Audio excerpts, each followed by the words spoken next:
So the format that we chose for doing this project was, first there are these map pieces, and in this case this entire map represents the nesting range of the birds, and or the flight range of the birds, and then this section here that looks kind of textured, that is the nesting range. So, and then we did these kind of bits and pieces. We're looking at this as fragments of the story because we don't have the whole story about the birds. We have pieces.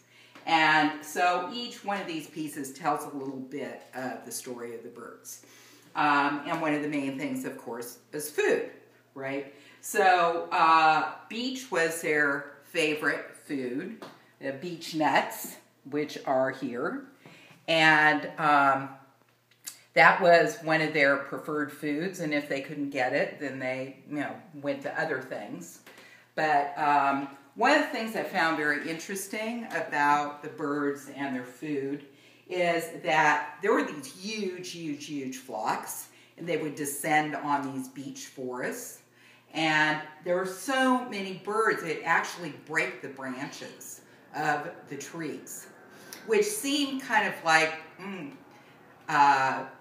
destructive, but we found out that actually it opens up the canopy of the trees and lets light in, which is actually good for the ecosystem.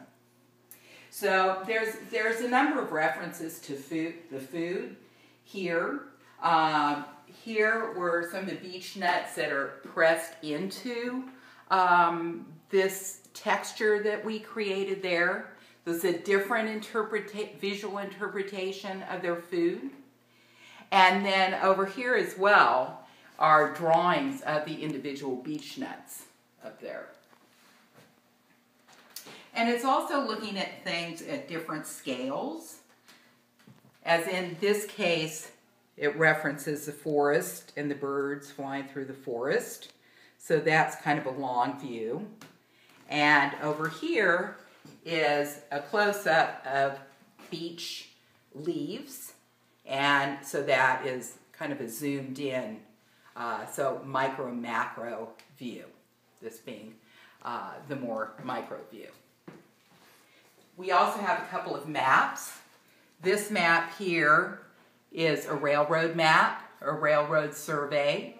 And railroads were going in at this time period and negatively impacting the habitat of the birds. Of course, they had to cut trees and forests down to make way for the railroads. And also, the birds that were killed were shipped to market via the railroads. So the railroads had a big impact on the birds. And over here, this map I think is really interesting because it's a traveler's map. So it's a map of when people were starting to travel around the area in different ways that they got around, including the railroads, but also water travel as well. And then there's also in this, there's a net here, and one of the ways that the birds were killed and captured was with nets.